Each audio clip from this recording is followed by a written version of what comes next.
శ్రీ గురుభ్యో నమః. హరి ఓం. వసుదేవసుతం దేవం తం సచానూరమర్దనం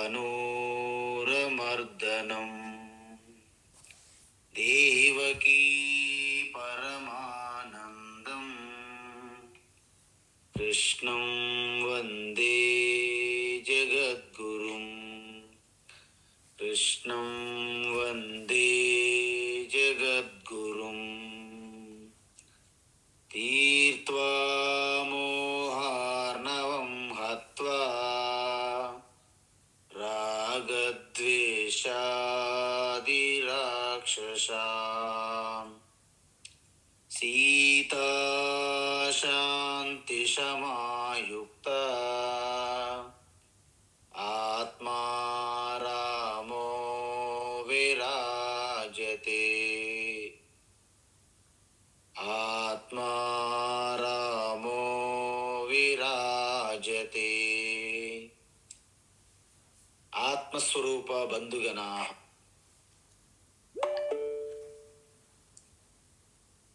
మనం భగవద్గీత జ్ఞానయజ్ఞములో భాగంగా 6వ అధ్యాయం ధ్యానయోగం. అంటే మొత్తం భగవద్గీతలోనే ఇది ఒక హృదయస్థానం లాంటి అధ్యాయం. సాధారణంగా ధ్యానము, మెడిటేషన్ అంటే ప్రతి ఒక్కరికి ఎంతో అభిరుచి. కానీ మనం చేసిన పొరపాటు ఏంటంటే ఆ ధ్యానానికి మనం సంసిద్ధం కాకుండానే నేను మెడిటేషన్ చేస్తానని పొలోమని వెళ్తుంటాం. అక్కడ జరిగేది ధ్యానం కాదు. మనం ఒక భ్రమలోన ఒక ట్రాప్లో పడి గందరగోళంగా యాత్రలా కూర్చుంటారు అంతే. ఇవన్నీ చాలా స్పష్టంగా భగవాన్ శ్రీకృష్ణ చెబుతున్నారనమాట ఇక్కడ నుండి. అయితే మనం ఏం చూసామంటే జ్ఞాన విజ్ఞాన తృప్తాత్మ కూటస్థ విజితేంద్రియ. ఇక్కడ విజితేంద్రియ అని మనం చెప్పాం. విజితేంద్రియ అంటే ఎవరు అంటే శరీరము, ఇంద్రియములు, మనస్సు, బుద్ధి, ఈ 4 ఎవరైతే పూర్తిగా తన నియంత్రణలో, తన స్వాధీనములో ఉంచుకొని ఎవరైతే వ్యవహార కర్తవ్య కర్మలను చేస్తుంటారో వారికి విజితేంద్రియ అంటారు. అందువలన వారిలో పూర్తిగా అంతఃకరణ శుద్ధి, ఏకాగ్రత సిద్ధిస్తుందన్నమాట. అలా ఉంటే వారికి ఇంతకుముందు మనం చూసాం, చాలామంది ఈ జ్ఞానం ఏమిటి, ఈ జ్ఞానయోగం ఏంటి, ఈ వేదాంతము భగవద్గీత మాకు అక్కర్లేదు, మేము ఆరోగ్యంగా ఉన్నాం, మాకు అంత శాంత సుఖాలు ఉన్నాయి, మాకు ఈ ఎక్స్ట్రా కష్టం మాకు అక్కర్లేదు అంటారు. అప్పుడు మనమేమనాలి? శుభం భూయాత్, మీకు అక్కర్లేదు అని అనాలి. ఎందుకంటే వారికి ఈ తాత్కాలికముగా అంత బాగా ఉన్నాను అనిపిస్తుంది. కానీ ఎప్పుడైతే మృత్యు భయం వెంటాడుతూనే ఉంది, కానీ దాగి ఉన్నది లోపల. వృద్ధాప్యం అంటే ముసలితనం, ఓల్డ్ ఏజ్ ఆల్రెడీ వెయిట్ చేస్తుంది, కాచుకుని ఉంది ఆ గేటు దగ్గర. అనారోగ్యం మన బెడ్రూమ్లో కాచుకుని ఉంది, హాల్లో. సో ఈ 3 సమస్యలు ఈ ప్రాథమికంగా మనకు వదలవు. అవి పూనాటికి ఏమైనా పరిష్కారం ఉందా? పూర్తిగా పరిష్కారం ఇంతవరకు లేదు ఈ 3ంటికి కూడా. మనకి కోల్డ్ వస్తుంది, దానికి పరిష్కారం ఉంది, వెంటనే కాఫ్ వస్తుంది. కాఫ్కి పరిష్కారం ఉంది, స్టమక్ పెయిన్, కడుపు నొప్పి వస్తుంది, దానికి పరిష్కారం ఉంది, మెడ నొప్పి వస్తుంది. దానికి అంటే ఒకదానికి మీరు మెడిసిన్స్ ట్రీట్మెంట్ చేస్తే ఇంకొకటి పాపప్ అవుతుంది, పైకి వస్తుంది. అందువలన మీకు అనారోగ్యం పూర్తి లేకుండా శరీరానికి వృద్ధాప్యం రాకుండా కొంతమంది మన సినిమా వాళ్ళు చాలా ప్రయత్నాలు చేస్తున్నారు పాపం. ఎంతోమంది కాయకల్పం అనే ట్రీట్మెంట్లు చేశారు. అంటే ఇంకా ఆ ట్రీట్మెంట్తో ఎప్పుడు యవ్వనంగా ఉంటారని ప్రచారం చేశారు. కొన్ని రోజుల తర్వాత ఎవరండి ఈ కాయకల్ప మందు కనిపెట్టారంటే ఆయన పోయాడండి అన్నారు. చూసారా? అంటే శరీరము మరణించకుండా ఉండేందుకు కాయకల్పం ఏదైతే మందు కనిపెట్టారో కనిపెట్టిన ఆయన పోయాడు పాపం. ఇలాంటివి ఉంటాయి మరి బయట. కాబట్టి మూడింటికి ఏంటి? మృత్యువు, ముసలితనము, వృద్ధాప్యము, అనారోగ్యం. ఈ మూడింటికి పూర్తిగా పరిష్కార మార్గం లేదు. అయితే వాటిని మీరు చిరునవ్వుతో ఎదుర్కోవడానికి సిద్ధంగా ఉండాలి. కమ్ అంటే ఒక గెస్ట్లకి ఎలాగైతే ఆహ్వానిస్తారో అలా ఆహ్వానించగలిగే స్థితిలో ఉండాలి మనం. అలా లేకపోతే ఏమవుతుంది స్వామీజీ? అలా లేకపోతే ఏమవుతుందంటే ఈ కృషించే శరీరం కాదు, మారే మనస్సు నేను కాదు. అంటే శరీరం అనేది ఒక్కొక్కసారి మంచి ఆహారం తింటే పుష్టిగా కనిపిస్తుంది. ఒక్కొక్కసారి మనస్సు అంత మంచిది, బాగానే ఉంది, ఓ శబశబాష్ అంటారు, భలే భలే భలే అంటారు. ఒక్కో క్షణంలో ఒక్కసారి అర్జునుడిలాగా ఆ రథం పైన ఎలాగైతే కూలిపోయాడో అలా మనం కుమిలిపోతాం. అందువలన దీనికి పరిష్కారం ఏమిటంటే వాస్తవానికి నీవు శరీరాన్ని కాదు, శరీరమును వాడుకుంటున్నటువంటి ఒక పనిముట్టు, అంటే ఒక వస్తువు, ఇన్స్ట్రుమెంట్ అని తెలుసుకున్నారు అనుకోండి. సపోజ్ ఎంత రిలీఫ్ అండి. అబ్బా, తుఫానుల తర్వాత మనకి ఫ్లడ్ రిలీఫ్ ప్రకటిస్తారు గవర్నమెంట్. ఇంత పంటకి ఇన్ని వేలు డబ్బులు, వాళ్ళకి ఎంతో రిలీఫ్ వస్తుంది ఆ తర్వాత కష్టాల్లో నుండి. మనకు కూడా ఈ శరీరము పడుతున్నటువంటి అన్ని రకాల ఈ కష్ట నష్టాలకి నేను శరీరం కాదా? అమ్మా, ఎంత రిలీఫ్ అండి. అంటే మరి శరీరం ఏమిటి? మీరు వాడుకుంటున్నటువంటి మన కారు, బైకు ఇలాంటి వస్తువులు లాంటిదండి. అప్పుడు వేదాంతం ఏముంటుందంటే మీకు ఇప్పటికైనా సరే భగవద్గీత అవసరమా? అవసరము. అయితే ప్లీజ్ కమ్ టు మీ అంట. అప్పుడు నువ్వు వద్దన్నావు కాబట్టి ఇప్పుడు రావద్దు అన్నది వేదాంతం. గీత ఎప్పుడు వచ్చినా వెయిట్ చేస్తుంటది పాపం డోర్ దగ్గర, ఎప్పటికైనా డోర్ తీయరా అని. అందువలన వేదాంతం నేర్చుకోవడం వల్ల ప్రయోజనం ఏమిటి అంటే ముందుగా మీకు చనిపోతాను అని భయం పోతుందండి. ఎందుకు? ఆత్మకి చనిపోదు, ఆత్మ పుట్టదు. శరీరము ప్రకృతి నుండి పంచభూతముల నుండి వస్తున్నది, పంచభూతములోకి పోతున్నది. అంటే ఎక్కడి నుండి వచ్చేది అక్కడ పోతుందండి. శ్రీకృష్ణ పరమాత్మ శరీరము మాయ నుండి వచ్చింది, మాయలో కలిసిపోయింది. మన శరీరము పంచభూతముల నుండి వచ్చింది, పంచభూతముల్లో కలిసిపోతుంది. ఇప్పుడు కాకపోతే తర్వాత కలిసిపోతుంది. లైన్లో ఉన్నాం మనం అందరం టికెట్లు తీసుకొని. ఎప్పుడైతే నేను శరీరాన్ని కాదు, నేను ఆత్మస్వరూపాన్ని అని తెలుసుకుంటే ఈ వచ్చే పోయే ఈ శరీరం మీద మనకి మమకారం ఉండదు. అది మెయిన్ ముఖ్యమైన ప్రశ్న. అంటే నేను ఈ శరీరంను, ఈ ఇంద్రియాలను, మనస్సును అనుకుంటే నేను కర్తను, యజమాను అనే భావం ఉంటుంది. ఏంటది? అహంకారం. ఒక్కసారి గనక మీరు అహంకారం, మమకారాలు విడిచిపెడితే పరమాత్మ మీ సొంతం. మనకి కథలో చెప్తారు, కృష్ణ పరమాత్మని నేను పట్టుకొని కట్టేస్తును అని యశోద మాత తిరిగి తిరిగి తిరిగి తిరిగి అలసిపోయారు బాగా. ఎప్పుడైతే నాయన నిన్ను కట్టలేను నేను, నువ్వు మామూలులో లేవు, జగత్ కిలాడి, మొత్తము అంతా కూడా ఈ బ్రహ్మాండాన్ని మాయ చేసిన మాయేవిలా ఉన్నావు, కాబట్టి నిన్ను పట్టుకోవడం కాటడం నా వల్ల కాదు, ఇక నీవే నీ ఇష్టం అని ఆ బాలకుడికి శరణు వేడుకుంది తల్లి యశోదమయ్యి. అప్పుడు దొరికాడు. దొరికినప్పటికి ఇంకా అహంకారం మమకారం ఉంది. కట్టేస్తాను, ఇప్పుడు దొరికావు కదా, కట్టేస్తాను అహంకారం మమకారం ఉంది. అప్పుడు ఎంత తాడు తెచ్చినా ఆ నడుముకి అందలేదంట, సరిపోలేదంట ఆయనకి. ఎందుకంటే ఆయన బ్రహ్మాండం అంతా ఆ పొట్టలో ఉన్నది ఆయనకి. అందువలన ఇక నీవు అవకాశం ఇస్తే తప్ప నిన్ను కట్టలేను, బంధించలేను. అమ్మగారు మళ్ళీ శరణ వేడారు.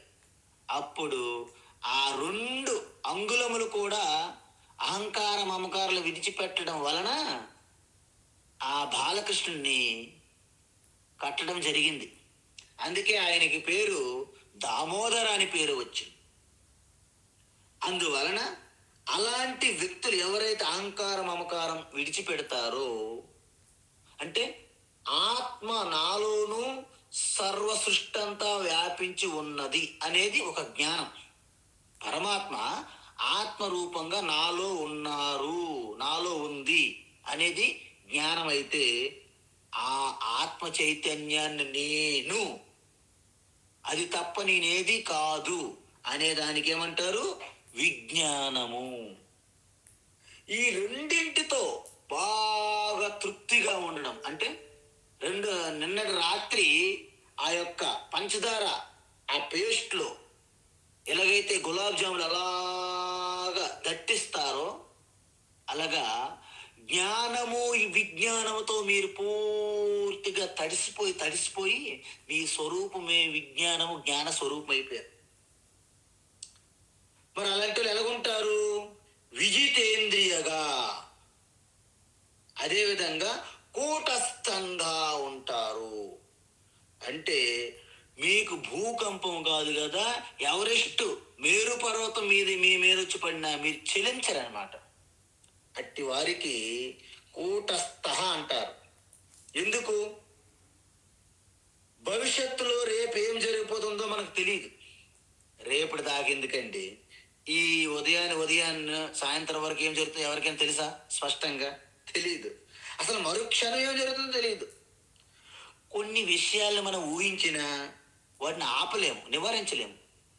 వెంటనే తుఫాను వస్తున్నది అంటారు మనకి. వాళ్ళు ఆపగలరా? వస్తుందని చెప్తారు తప్ప వాళ్ళు ఆపడానికి వీలు లేదు. అంటే ఈ విధంగా భవిష్యత్తుని అది రాకుండా అడ్డుకోలేము. అందువలన భవిష్యత్తును మనం పూర్తిగా ఊహించలేము. ఒకవేళ ఊహించగలిగిన దాన్ని మీరు నివారించలేరు. కాబట్టి మనం చేయింది ఏంటి? దీనికి సాక్షిగా ఉండడమే మన యొక్క కర్తవ్యం. అందుకే మనకి ఏం చేస్తారు? మనకి ఒక రక్షణ కవచం ఇస్తుంది భగవాన్ శ్రీకృష్ణ భగవద్గీత ద్వారా. ఏంటి రక్షణ కవచం అంటే, మనము కూటస్థంగా సాక్షిగా మనస్సు దృఢంగా చేసుకుని ఉండాలి, రాయిలాగా. అందుకే మన సనాతన ధర్మంలో ఏదైనా ఒక క్రతువు చేశారనుకోండి, అంటే యజ్ఞోపవీతము, వివాహము, ఇలాంటి కర్మలు క్రతువులు చేసినప్పుడు ఒక రాయి మీద మనల్ని నిల్చోబెడతారు, కాలు పెట్టమంటారు. ఎందుకు అంటే దాన్ని అశ్మారోహణం అంటే, అశ్మము అంటే రాయి పైన కాలు పెట్టి దానికి ఒక క్రతువు ఉంటుంది. ఏంటి ఆ క్రతువు? ఆతిష్ట ఇమం అస్మానం అస్మా ఐవత్వం స్థిరో భవ అంటారు. అంటే ఏంటి? ఆతిష్ట ఇమం అస్మానం, కమ్ ఇక్కడ దీని మీద కాలు పెట్టు, నీ యొక్క మనసు దృఢంగా ఈ రాయి వలె చెలించకుండా ఉండుగాక అని దీవిస్తారు. మన కొత్త పిల్ల, మన బాలిక, మన అమ్మాయి అత్తవారింటికి వెళ్ళే ముందు ఆ రాయి మీద కాలు పెట్టి చెప్తారనమాట పండితులు. ఆతిష్ట ఇమం అస్మానం అస్మా ఇవత్వం స్థిరో భవ అంటారు. అంటే నీ యొక్క మనస్సు దృఢంగా తల్లి ఈ రాయి వలె చెలించకుండా ఉండుగాక. ఎందుకంటే కొత్త వారింటే వెళ్ళికించరిసి కొత్త బంధనాలు, కొత్త వ్యక్తులు, అందరినీ కూడా కలుపుకొని అందరినీ అర్థం చేసుకుని ఉండాల్సి ఉంటుంది. ఆ హృదయం మనసు ఎంత దృఢంగా ఉండాలి చెప్పండి.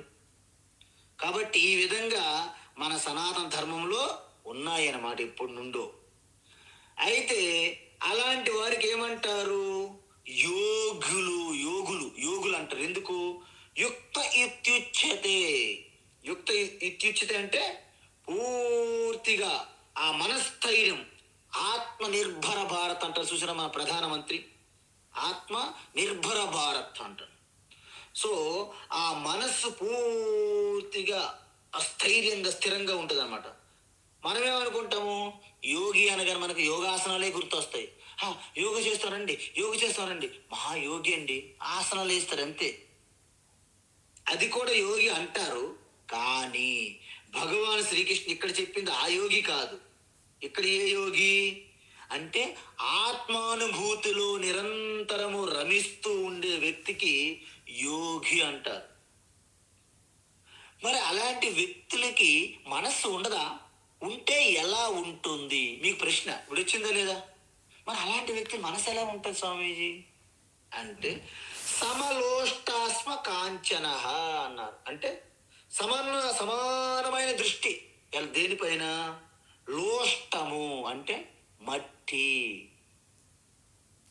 అస్మ అంటే రాయి, కాంచన అంటే బంగారము. అంటే ఆ విధంగా ఎప్పుడైతే యోగిగా ఉన్నటువంటి మనస్సు, యోగికి మనస్సు 3 పదార్థములు తీసుకున్నప్పటికీ మట్టి, రాయ, బంగారము సమదృష్టితో చూస్తారు. అంటే ఇక్కడ మీకు ఒకటి విషయం గుర్తుకు రావాలి. స్వామీజీ నేను ఏది చూసినా నాకు ఒకలాగే కనిపిస్తుంది. ఎందుకు? బంగారము, రాయి, మట్టి నాకు ఒకేలా కనిపిస్తుంది. ఓహో, అయితే మీరు ఎల్వి ప్రసాద్ హాస్పిటల్కి వెళ్ళాలి. మీకు ఒకేలా కనిపించడం కాదు, అవి ఆకారము, రంగు గురించి చెప్పట్లేదు ఇక్కడ. 3 వస్తువులకి ఉనికిగా ఉన్న ఆత్మ స్వరూపాన్ని మీరు దర్శించాలి. వాటి రూపాలని, రంగుల్ని, ఆకారాలను దర్శించడం కాదు అక్కడ. అయితే దీనిట్లో ఎంత అపోహలు, ఎంత అజ్ఞానాలు మనం వెళ్ళిపోతారో చెప్పనా? చిన్న ఉదాహరణ చెప్తాను మీకు. రామకృష్ణ పరమహంస గురించి మీకు తెలియని వారు ఎవరూ లేరు. వారు ఆత్మనిష్ఠలో ఉన్నారు. మహాపరమహంస రామకృష్ణ పరమహంస ఆత్మనిష్ఠలో ఉన్న వ్యక్తికి యావత్ బ్రహ్మాండం అంతా ఆత్మస్వరూపంగా భావిస్తారు కదా. జ్ఞాన విజ్ఞాన తృప్తాత్మతను. అయితే ఈ భక్తులు భజన ఉంటుంది కదా, అంధభక్తులు చుట్టూ చేరుతారు కదా. రామకృష్ణ అంటే ఇంక రామకృష్ణ సర్వం, రామకృష్ణ తప్ప ఇంకేం లేదు, ఆయనే దేవుడు, ఆయనే భీముడు, ఆయనే సూర్యుడు అన్నట్టు ఉంటారు భక్తులు. వాళ్ళు ఏం చేశారంటే ఒక కథ సృష్టించారు. ఏంటి ఆ కథ? ఆ మహాపరమాత్మ అంటే మహాత్ములు అనమాట రామకృష్ణ పరమహంసులు. వారు పడుకునేటప్పుడు ఆ బెడ్ కింద ఒక నాణెం పెట్టారంట. నాణెం గుర్తుందా? ఒక నాణెం పెట్టారంట. అయితే రామకృష్ణ వారు ఆ రాత్రంతా నిద్ర పట్టక ఎక్కడో చీములు దోమలు కుడుతున్నట్టు చింతాక్రాంతుడు అయిపోయాడు. నిద్ర పట్టలేదంట. ఎందుకు? ఎక్కడో ఒక నాణెం కింద ఉన్నదని. ఇప్పుడు మీరు చెప్పండి, భగవాన్ శ్రీకృష్ణ చెప్పింది ఏమిటి?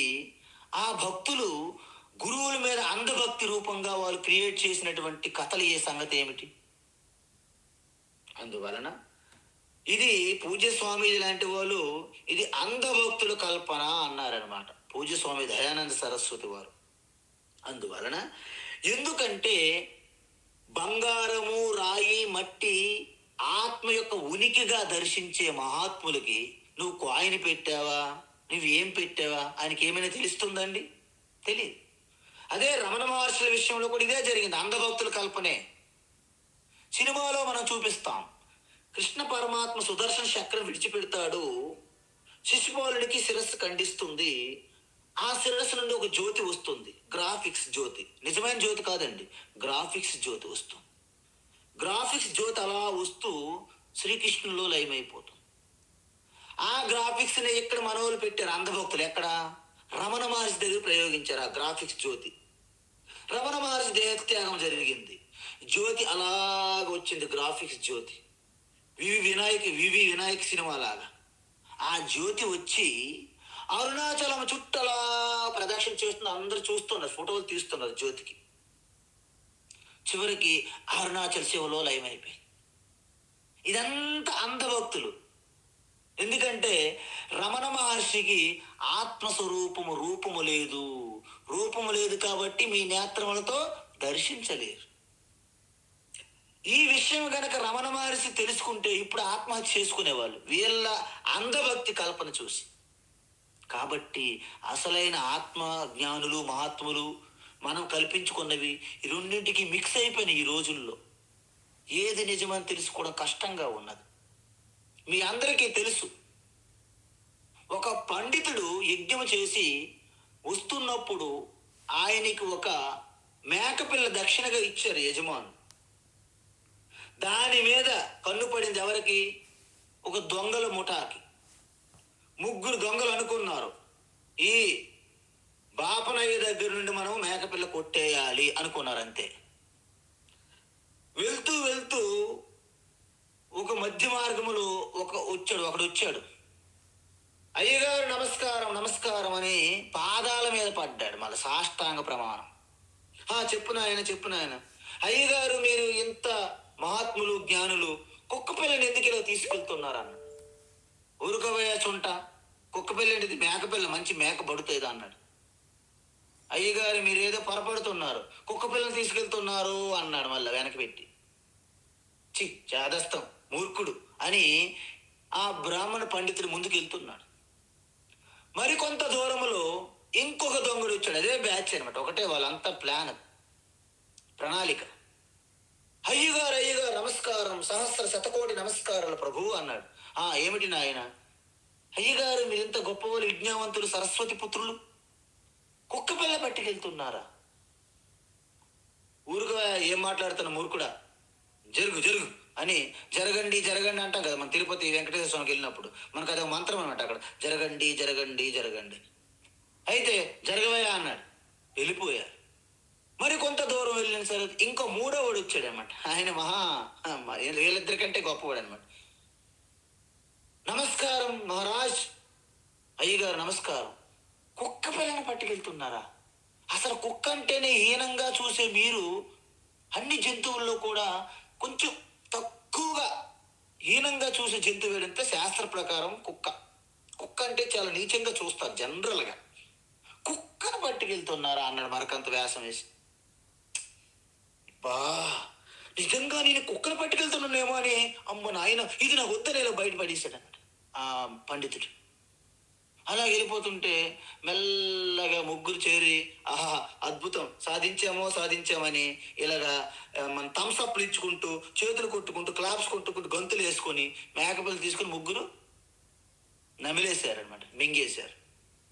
దీన్ని బట్టి మీకేం అర్థమవుతుందంటే ఇదంతా కూడా 10 సార్లు మనకు చెప్తే మన మనస్సు నమ్మేస్తుంది అనమాట. అందుకే ఈ ప్రజలంతా కూడా ఈ ప్రజాస్వామ్యం అనేది మన ధర్మానికి ఒక గొడ్డలి పెట్టు. ధర్మాన్ని రక్షించే వాళ్ళు, పాటించే వాళ్ళు చాలా తక్కువ ఉంటారు, అరచేతులు లెక్క పెట్టవచ్చు. వాళ్ళకి ఎన్నేసి ఓట్లు ఉన్నాయి, వారికి ఒకే ఓటు ఉంది. ఈ స్క్రాప్ ఇదంతా సంత గొర్రెల మందకు కూడా వాళ్ళకు కూడా ఒకే ఓటు ఉంటుంది ప్రజాస్వామ్యంలో. అందువలన ఆ మూర్ఖులు, దుర్మార్గులు అనే వాళ్ళు నాయకులుగా అవతారాలు ఎత్తి ఆ అమాయక మూర్ఖులకి డబ్బులు ఎరచూపి ప్రజాస్వామ్యాన్ని తన హస్తగతం చేసుకొని ధర్మాన్ని హాని కలిగేటట్లు చేస్తున్నారు ఈరోజు. కాబట్టి జ్ఞానులకి, ధర్మాత్ములకి, ధర్మాలు చేసే వాళ్ళకి స్థానం లేదు ఈరోజు. అందుకే మనకి రాజులు ఉండేటప్పుడే, కనీసం కొంతమంది అధర్మపరు రాజులు ఉన్నప్పటికీ ఒక ధర్మాత్ముడే రాజులు ఉండేవారు. అందుకే మన సనాతన ధర్మం ఇప్పటి వరకు వచ్చింది. అందువలన ఈ విధంగా మనకి ప్రపంచము, శరీరము, ఇంద్రియాలు, మనస్సు మనకు బంధించవు. మనం ఏది బంధిస్తుంది? వాటిని మనం మమేకమై గట్టిగా పట్టుకోవడం వలన మనం బంధనంలో పడుతున్నాము. అయితే భగవాన్ శ్రీకృష్ణ ఏమంటున్నారంటే నువ్వు పూర్ణుడువు, సంపూర్ణంగా ఉన్నావు. అంటే నీకు ఎటువంటి ఇంక వెలితి లేదు, ఖాళీ లేదు. ఆపూర్యమానం అచల ప్రతిష్టం సముద్రమాప ప్రవిశంతి యద్వతు. 2వ అధ్యాయం చూసామా శతప్రజ్ఞ లక్షణాలు. నువ్వు మహాసముద్రంగా నిండి ఉన్నావు. నీకు ఎటువంటి నదుల నీరుపైన నువ్వు ఆధారపడి లేవు. బయట వస్తువులు, వ్యక్తులు, సంబంధాలు, పేరు ప్రతిష్టలు, అధికారం పైన నీకు ఆధారపడాల్సిన అవసరము లేదు. అందువలన వస్తువులు, మనుషులు, అన్ని అధికారాలు, భోగాలు వచ్చిన నువ్వు పొంగిపోవు. అవి పోయినప్పుడు కృంగిపోవు. అయితే మరి ఎలా ఉండాలి స్వామి? ఆగతే స్వాగతం కుర్యాత్ గచ్చంతం నివారయేత్ అంటారు. ఇవి ఏదైనా వచ్చింది అనుకోండి వెల్కమ్, ఏదైనా వెళ్తాను అనుకో బాయ్ బాయ్. రెండింటిలో కూడా మీకు ఆనందమే, సంతోషమే. ఆగతే స్వాగతం కుర్యాత్, whatever come to you, వ్యక్తులు, వస్తువులు, ఏది సరే మీకు వచ్చిందనుకోండి, థ్యాంక్ యూ, స్వాగతం, వెల్కమ్ వెల్కమ్. ఏమంటే ఫోన్ చేసి స్వామీజీ మేము వస్తాం, స్వాగతం వెల్కమ్. స్వామీజీ మేము రావట్లేదు, thank you, bye bye, goodbye అన్నట్టు ఉండాలన్నమాట. అందువలన పిల్లల మీద మనం ఆధారపడతాం. ఎందుకు? మనం చెప్పినట్టు వాళ్ళు వినాలని మనం ఆధారపడతాం ఫస్ట్. మనం చెప్పినట్టు వాళ్ళు వినలేదనుకోండి ఏమవుతుంది? దుఃఖం వస్తుంది మనకి. అంటే పిల్లలు ఎప్పుడు మన మీద ఆధారపడాలి అనే విషయం మీద మనం ఆధారపడి ఉన్నాం అన్నమాట. ఇప్పుడు చూసారా మనం దేని మీద ఆధారపడ్డామండి? పిల్లలు ఎప్పుడు మా మీద ఆధారపడి ఉండాలి అనే విషయం మీద మనం ఆధారపడి ఉన్నాం. అందువలన పిల్లలు మన మీద ఆధారపడకుండా వాళ్ళు రెక్కలు వచ్చి పక్షులు ఎగిరిపోయారు అనుకోండి మనం దుఃఖిస్తాం. అందువలన ఈ విజ్ఞానం ఏం చేస్తుందంటే మిమ్మల్ని స్వతంత్రులు చేస్తుంది. పిల్లలు మీ మీద ఆధారపడినా మంచిదే, మీపైన ఆధారపడకుండా స్వతంత్రం ఉంటామన్నా ఓకే, మంచిదే, అది ఓకే. అంటే ఈ ప్రపంచం మనకు బంధించదు అని వేదాంతము, భగవద్గీత, కృష్ణ పరమాత్మ చెప్తున్నారు. అయితే మరి మనం ఎలా ఉండాలి అంటే ఈ ప్రపంచానికి, అంటే నాకంటే ప్రపంచానికి ఆ శక్తి లేదు, నన్ను బంధించే శక్తి, నాకు దుఃఖం కలిగించే శక్తి ప్రపంచానికి లేదు లేదు లేదు. ఎందుకు? ఆ శక్తి నాలోనే ఉంది, ఆత్మశక్తిగా. దీన్నే సర్వత్ర సమదర్శన అని చెప్పారు లేదా? ఎక్కడ చెప్పారు?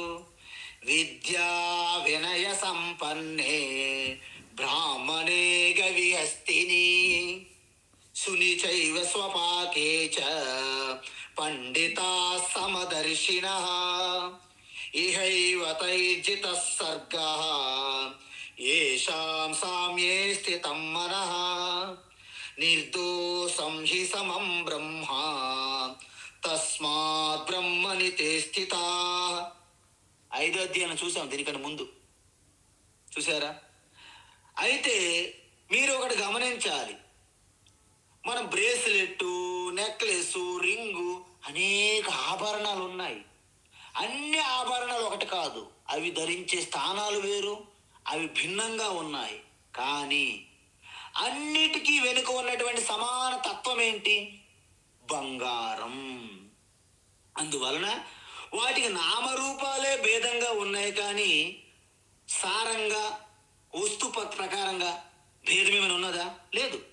అంటే నామరూపాల్లో చూస్తే వాటిలో ఎప్పుడు భిన్నంగా వేరు వేరు కనిపిస్తాయి. కానీ వాటి వెనుకున్న బంగారాన్ని మీరు చూశారనుకో, దర్శించారనుకోండి, ఏమవుతుంది? ఒక్కటే అనిపిస్తుందా లేదా? అదే సూత్రం ఇక్కడ కూడా.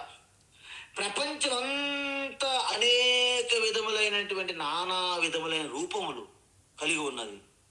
మాయా కల్పిత దేశ కాల కలనా వైచిత్ర చిత్రీకృతం.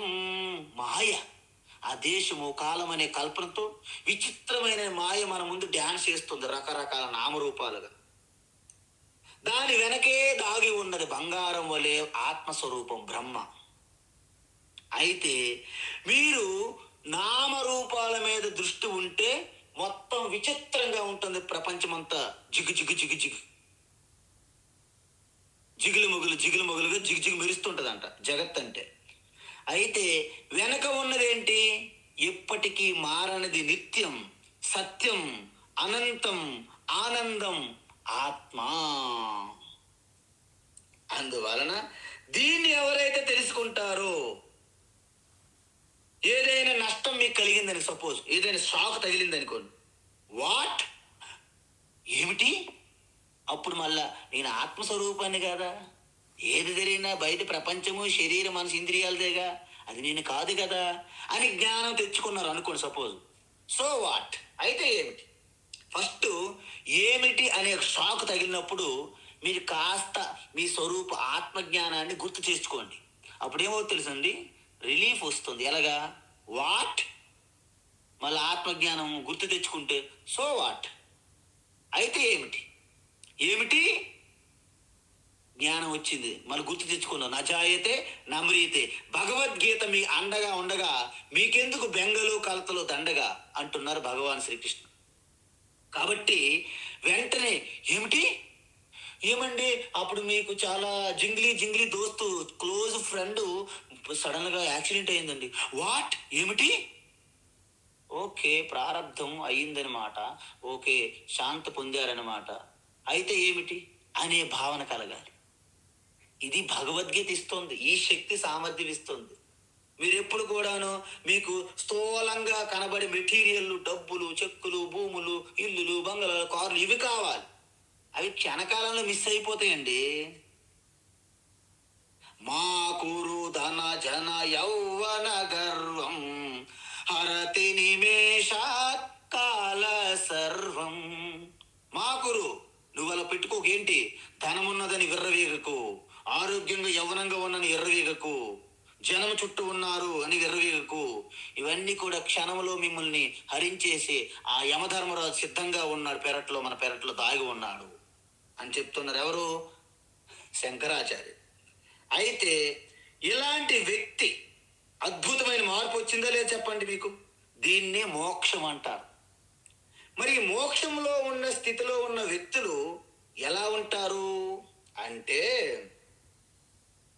సుహృన్మిత్రార్యుదాసీనా సుహృన్మిత్రార్యుదాసీనా సుహృన్మిత్రార్యుదాసీనా మధ్యస్థద్వేష్యబంధుషు మధ్యస్థద్వేష్యబంధుషు మధ్యస్థద్వేష్యబంధుషు సాధుస్వపి చ పాపేషు సాధుష్వపి చ పాపేషు సాధుష్వపి చ పాపేషు సమబుద్ధిర్విశిష్యతే సమబుద్ధిర్విశిష్యతే సమబుద్ధిర్విశిష్యతే సుహృన్మిత్రార్యుదాసీనా మధ్యస్థద్వేష్యబంధుషు సుహృన్మిత్రార్యుదాసీనా మధ్యస్థద్వేష్యబంధుషు సుహృన్మిత్రార్యుదాసీనా మధ్యస్థద్వేష్యబంధుషు సాధుస్వపి చ పాపేషు సమబుద్ధిర్విశిష్యతే సాధుష్వపి చ పాపేషు సమబుద్ధిర్విశిష్యతే సాధుష్వపి చ పాపేషు సమబుద్ధిర్విశిష్యతే. ఇప్పుడు మీరు ఒకటి గమనించాలి. ఇంతకు ముందు మనం 5వ అధ్యాయంలో కూడా చెప్పాము. ఇదే శ్లోకం ముందు శ్లోకం ఏం చెప్పాము? బంగారము, రాయి, మట్టి అందు సమదృష్టి కలిగి ఉంటారని చెప్పాము. అయితే మీరు అంటారు నాకు, స్వామీజీ సమదృష్టి ఏమిటి? బంగారం జడము, ఇనుము రాయి జడ పదార్థము, తర్వాత మట్టి జడ పదార్థం. జడ పదార్థంలో మేము కూడా సమదృష్టి కలిగి ఉండగలం, మాకు తెలుసు ఆ సమదృష్టి అంటారు మీరు. అందువలన కృష్ణ పరమాత్మ ఏమంటున్నారంటే, సరే జడ పదార్థములే కాదు, చేతనంగా ఉన్నటువంటి వ్యక్తుల్లో కూడా అనేక రకమైనటువంటి వ్యక్తులు ఉంటారు, వారితో కూడా సమదర్శనం కలిగి ఉండవచ్చును ఈ యోగి జ్ఞాని. ఎలాగా అంటే మనం ఇప్పటికే చూసాం. ఏంటి? 5 అధ్యాయములు. విద్యా వినయ సంపన్నే బ్రాహ్మణే గవి అంటే ఆవు, అస్థి అంటే ఏనుగు, చుని అంటే కుక్క, స్వపాకేశ చునిచైవ పాకేశ అంటే కుక్క మాంసం వండుకొని తినేవాడు ఒక చండాలుడుగా ఉండేవాడు.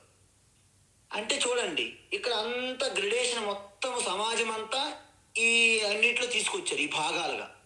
కానీ ఇక్కడ కూడా పెద్ద కష్టం కాదు. ఏంటి? బ్రాహ్మణోత్తముడు బ్రాహ్మణుడిగా మనం దర్శిస్తాము, చండాలుడుగా చండాలుగా చూస్తారు. కానీ ఇప్పుడు చెప్పబోయేది ఏంటంటే మరీ కష్టం.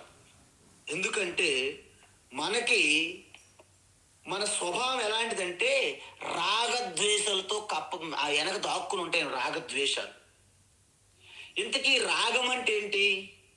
ఎవరి సన్నిధిలో, ఎవరి సమక్షంలో మనకి సుఖం అనిపిస్తుందో, అంత ఓకే, మైండ్ చాలా బాగుంది, చాలా బాగుంది, హ్యాపీ హ్యాపీ సుఖం అనిపిస్తుందో దానికి మనం అంటిపట్టుకుని ఉండడాన్ని రాగము అంటారు. ఎవరి సమక్షంలో ఏ వస్తువైనా వ్యక్తి అయినా వారి ప్రెజెన్స్ని మనం తట్టుకోలేము, దానిని ద్వేషము అంటారు. అందువలన మనకేమవుతుంది? ఆ యొక్క వ్యక్తి వలన మనకు ద్వేషం కలిగినప్పుడు ఆయన ఉనికిని కూడా మనము సహించలేము, ఆయన ప్రెజెన్స్ని కూడా మనము ఒప్పుకోము. కాబట్టి వస్తువైనా మన నుంచి వెళ్ళిపోవలసిందే, వ్యక్తి అయినా మన నుండి వెళ్ళిపోవలసిందే. దాన్ని ద్వేష ప్రభావం అంటారు. మరి రాగం అంటే ఏంటి? ఆయన ఎప్పుడు ఉండాలి, ఆ వస్తువు ఉండాలి, ఉంటేనే నాకు మరింత సుఖం అనే భ్రమ, దాన్ని రాగం అంటారు. ఈ రెండు ఉండడం వలన మనము బ్యాలెన్స్ చేయలేం. అందుకే మరి యోగికి జ్ఞానికి తేడా ఏమిటి అంటే, ఆయన ఎలా ఉంటాడంటే సుహృత్ వలె. అంటే సుహృత్ ఏంటి? ఎవరైతే అందరి లోకహితం కోరుతారో వాళ్ళకి సుహృతులు అంటారు. అలాంటి సుహృత్ వచ్చారనుకోండి, మంచి వాళ్ళు ఎప్పుడు అందరికీ మంచే కోరుకుంటారు. ఎందుకు? వాళ్ళ స్వభావం అలాంటిది. వాళ్ళ స్వభావం ఏంటి? అందరికీ హితం చేకూర్చే విధంగా ఉండడమే వాళ్ళకి స్వభావము. ఎవరికి ఏ అవసరం వచ్చినా నేనున్నానని వెంట మాట సాయం చేస్తూ అన్ని విధాలుగా సాయం అందించే వాళ్ళని, అంటే ఎటువంటి షరతులు కండిషన్స్ ఉండవన్నమాట. నేను మీకు ఇవాళ చేశాను కాబట్టి నాకు అలా చెయ్యండి అని కూడా ఉండదు. కాకపోతే మనం కృతజ్ఞత కలిగి ఉండాలి. మీరేం రివర్సల్ రిటర్న్ ఏమి చేయక్కల పని లేదు వాళ్ళకి, హితం చేసే వాళ్ళకి. కానీ కృతజ్ఞత భావం ఉండాలి. కొంతమంది సహాయాన్ని పొందుతారు, మర్చిపోతారు, కృతజ్ఞత చూపెట్టారు. శాస్త్రం ఏం చెప్పిందంటే, మీరు ఏవైనా బ్రాహ్మణుడికి అవమానం చేసినా, గోవులకు ఇబ్బంది పెట్టినా, సురాపానాలు తాగిన సేవించిన, మాంసాలు భక్షించిన, యజ్ఞ వ్రతాలు భగ్నమైనప్పటికీ మీకు ప్రాయశ్చిత్త కర్మలు ఉన్నాయంట. కానీ కృతజ్ఞత లేని వాళ్ళకి ప్రాయశ్చిత్తం లేదు అని శాస్త్రములు చెప్పింది. కృతజ్ఞ నిష్కృతి నాస్తి అంటారు. కాబట్టి ఈ సుహృత్ అనేవారు ఎటువంటి షరతులు కండిషన్ లేకుండా అందరికీ హితము కలిగే విధంగా సహాయం చేస్తారు. వారి యందు కూడా ఈ జ్ఞాని యోగులు ఆత్మస్వరూపంగా దర్శిస్తారు వారికి కూడా. మరి మిత్రులు అంటే మన యొక్క మిత్రులు, అంటే మన ఫ్రెండ్స్. మిత్రులు ఎలాంటి వాళ్ళు? మిత్రులు ఎప్పుడు కూడా మన హితం కోసమే కోరుతారు. అందరికీ అదే విధంగా హితం కోరరు వాళ్ళు. అంటే ఫ్రెండ్ డీడే ఫ్రెండ్ ఇండీడ్ అంటారు. అందుకే అంటే ఫ్రెండ్కి, అంటే మిత్రులు సాయాన్ని అందిస్తారు. మొత్తం జగత్తంతటికీ సాయం చేస్తాడని కాదు ఆయన. అందువలన తనకి ఎవరైతే తెలిసిన వ్యక్తి అయితే సాయం చేస్తారు, తెలియకపోతే ఎదుటి వ్యక్తికి ఎవరైనా వారు సాయం చేయకపోవచ్చు. వాళ్ళు మిత్రులు. మిత్రులకి ఏంటంటారంటే స్నేహభావేన ఇత ఆశంసి అంటారు. అంటే ఏంటి? మీ స్నేహం వలన మీకు సహాయం చేయవచ్చును. అలాంటి మిత్రుల యందు కూడా జ్ఞాని యోగి సమదృష్టి ఆత్మదృష్టిగానే ఉంటారు. తర్వాత అరి, మీకు చూసారా ఆ యొక్క శ్లోకంలో ఎంత విచిత్రంగా శ్లోకం ఉంది. సుహృన్ మిత్ర అరి ఉదాసీన అని ఉంది. అంటే అక్కడ ఏమైపోయింది? మిత్రార్యుదాసీన. అరి అక్కడ కనిపించట్లేదు మీకు అసలు. అరి అంటే శత్రువు అని అర్థం. అరి అంటే ఎవరు? శత్రువు. అంటే మనకి మన దగ్గరలో ఉండరు, ఎక్కడో పరోక్షంగా ఉంటాడు, కానీ అప్రియ. ఆయనంటే మనకి ప్రియం కాదు, ద్వేషంగా ఉండొచ్చు. ఎలాగా? ఎక్కడో పరోక్షంగా ఉంటారు, మన సన్నిధిలో ఉండరు. వాళ్ళు శత్రువులు అయినప్పటికీ వారి యందు కూడా ఆత్మదృష్టి కలిగి ఉంటారు. ఎవరు? యోగి. ఈ యోగి సమలోష్ట కాంచన దర్శనం అయింది కదా, ఈ యోగి వాళ్ళ యందు కూడా ఆత్మదృష్టి కలిగి ఉంటారు. తరువాత ఉదాసీన అంటే ఉదాసీనంగా ఉండే వ్యక్తి అంటే ఎవరంటే ఎవరికి మంచి చెయ్యరు, చెడు చెయ్యరు. వాళ్ళు అమ్మగారులు కానీ అయ్యగారులు కానీ ఎవరికి మంచి చేయరు, చెడు చేయరు. అంటే ఏంటి? వాళ్ళు వాళ్ళ పనుల్లో వాళ్ళు ఉంటారండి. దాన్ని ఇండిఫరెన్స్ అంటారు ఇంగ్లీష్లో. అందువలన ఇద్దరు మనుషుల మధ్య గొడవ అవుతుంది అనుకోండి, ఎవరి వైపు వెళ్లకుండా తప్పుకుంటారు అన్నమాట సైలెంట్గా. వాళ్ళని ఉదాసీనులు అంటారు. మరి తర్వాత రకం ఎవరు? మనుషులు మధ్యస్థ. ఈ మధ్యస్థ చూడండి అంటే ఏంటి తెలుసండి? రెండు పార్టీలు ఏదైనా సరే సంఘర్షణలు ఉంటే రెండింటికి వీళ్ళు హితం కావాలి. వీళ్ళకి రెండింటి యొక్క శ్రేయస్సులకు అవసరం. అంటే ఆ ఇద్దరికి ఫ్రెండ్ అనమాట, కామన్ ఫ్రెండ్ అనమాట. అంటే ఏంటి? వివిధ మానయోహో ఇత ఆశంసి ఇది మధ్యస్థ ఉచ్యతే అంటారు సంస్కృతంలో. అంటే ఇద్దరి మధ్య కూడా హితం కావాలి, ఇద్దరికి హితం కావాలి ఈయనకి. అందువలన ఇద్దరు గొడవ పడుతుంటే మీరు చూడండి, మొత్తం మన మధ్యవర్తులు అంటారు, మీడియేటర్స్ పెట్టండి అంటారు. టాక్స్ జరుగుతుంది, పీస్ టాక్స్. ఆ విధంగా ఇప్పుడు ఈ పీస్ టాక్స్ ఏమంటారో వాళ్ళందరూ కూడా మధ్యస్థులు అని అర్థం. తర్వాత రకం ఏంటంటే ద్వేష్య. ద్వేష్య అంటే ఎవరు? ద్వేష్య అంటే నిరంతరము మన ప్రత్యక్షంగా ఉంటారు, మన సమక్షంలో ఉంటారు, కానీ అత్యంత ద్వేష్య భావంతో ఉంటారు. వాళ్ళని ద్వేష అంటారు. అంటే అర్థం ఏంటి? ద్వేష ప్రత్యక్షం అప్రియ. మరి మీకు హరి అన్నాను, శత్రువుకి ద్వేషకి తేడా ఏమిటి? శత్రువు అంటే ఏంటంటే ఎక్కడో పరోక్షంలో ఎక్కడో ఉంటారు, వాళ్ళకి మనము శత్రుత్వం, మన మీద ద్వేషభావం. కానీ ఈ ద్వేష అనేవాడు మన సమక్షంలో ఉంటాడు. ఇది పెద్ద ప్రాబ్లం. అయినప్పటికీ వారి యందు కూడా ఆ యొక్క ఆత్మస్వరూప ప్రేమ శాంతిని చూస్తారు యోగి. తర్వాత బంధువు అంటారు. బంధువులు అంటే ఎవరండి? బంధువులంటే బాధ్యతే ఇది బంధువు. చూడండి, మన పిల్ల మన బాబు వివాహం జరిగిన తర్వాత తేకుండా ఎంతమంది ఆడైపోతారో.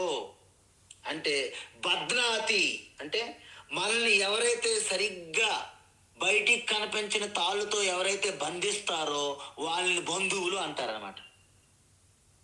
కాబట్టి ఇది మీరు మామూలుగా అన్నాను, మీరేమి నిజంగా తీసుకోవద్దు.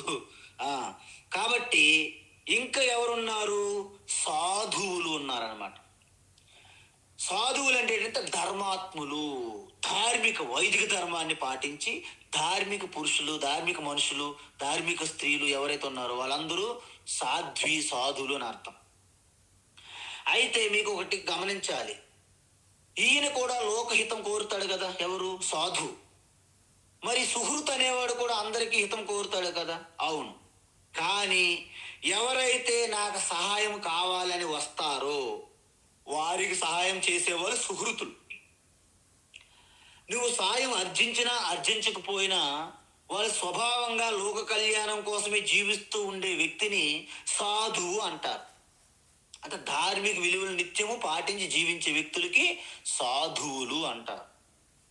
మీకు ఒకసారి చెప్పాను, ఒక సాధువు తన యొక్క శిష్యుడు నదీ తీరంలో వెళ్తే స్నానం చేసి వస్తున్నప్పుడు ఒక తేలు నీటిలో కొట్టుకుపోతుంది. ఆ సాధువు తన అరచేతితో ఇలా తీశాడు ఆ తేలు. వెంటనే కాటు వేసింది అరచేతిని. అబ్బా అని బాధతో పీడతో మళ్ళీ విడిచిపెట్టాడు. మళ్ళీ నీటిలో కొట్టుకుపోతుంది తేలు. మళ్ళీ చేయి పెట్టి తీశాడు. ఇలా 3 సార్లు తీసేసరికి ఆ శిష్య, ఆ బ్రహ్మచారి కోపం వచ్చింది. గురువు గారు, మీకే ఇలాంటి ఇదేంటి, పైత్యం ఏంటి, చాదస్తం ఏమిటి? అది 3 సార్లు కలుస్తున్నప్పటికీ దాన్ని మీరు రక్షిస్తున్నారు ఎందుకు అన్నాడు. చూడు నాయన, నీటిలో కొట్టుకుపోతున్నటువంటి తేలుని రక్షించడం నా స్వభావం. రక్షించిన వాడైనా భక్షించిన వాడైనా ఎవరైనా సరే కాటు వేసే స్వభావం తేలిది. తన స్వభావం తను విడిచిపెట్టదు.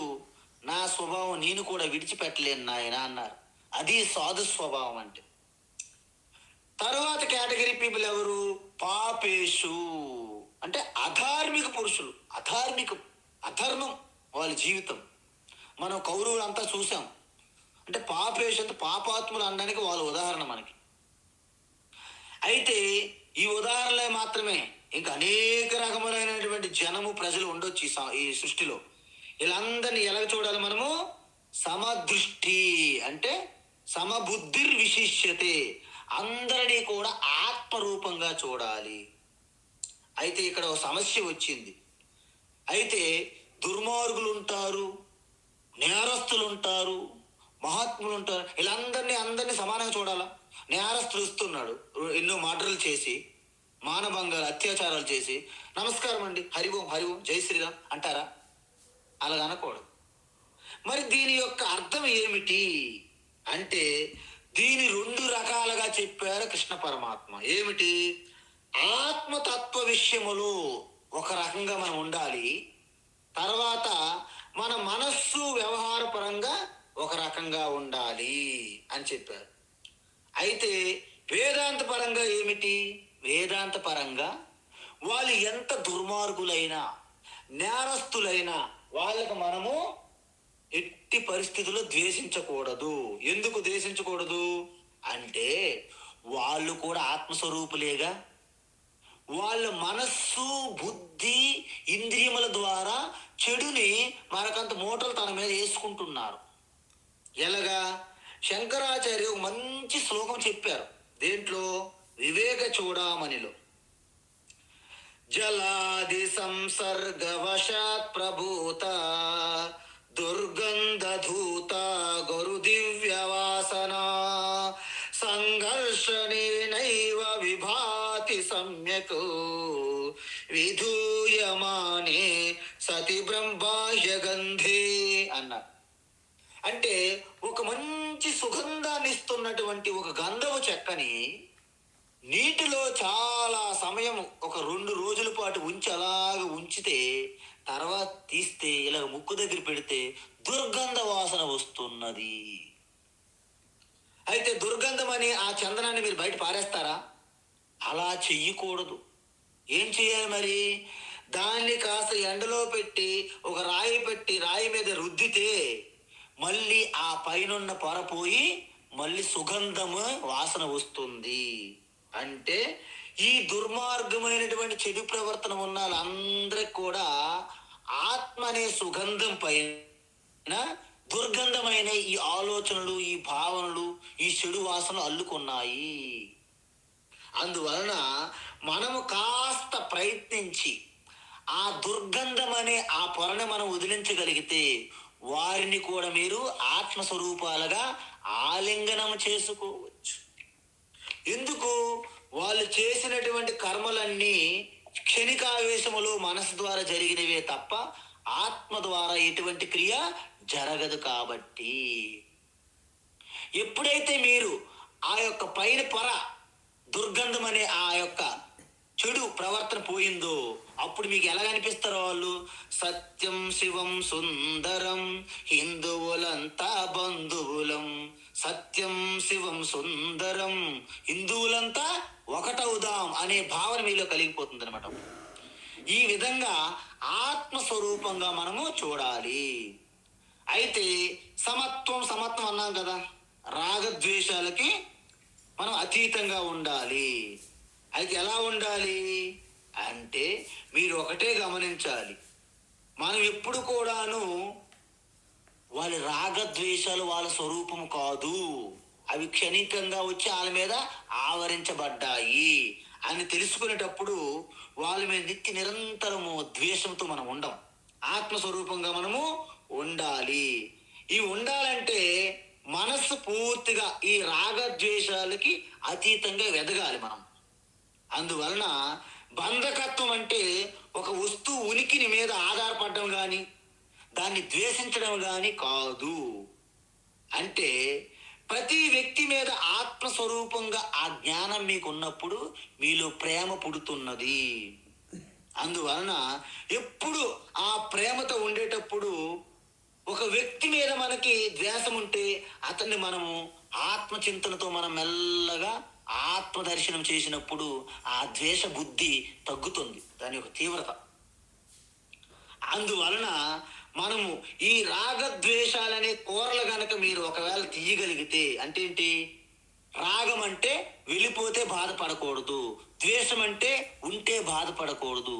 ద్వేష వ్యక్తి, రాగ వ్యక్తులు ఉంటారు. వస్తువులు కూడా, కారు ఉందనుకోండి, ఆ కారు చూస్తే మీకు అస్సలు ఇష్టపడట్లేదు, ఎప్పటికి అమ్మేద్దామా అని ఒక ద్వేష బుద్ధి కలుగుతుంది.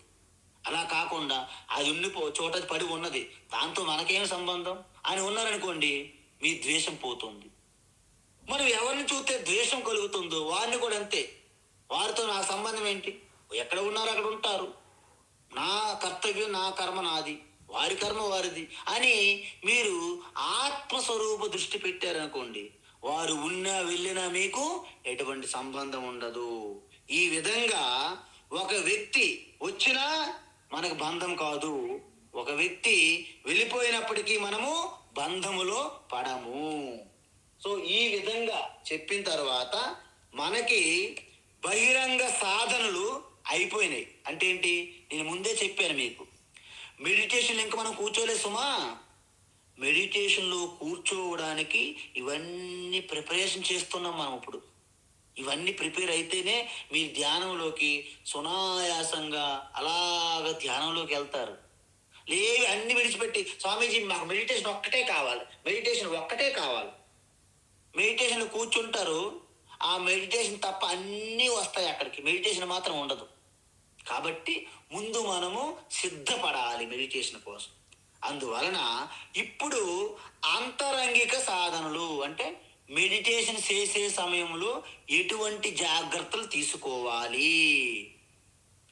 యోగి యుంజీత సతతం, योगी युञ्जीत सततं,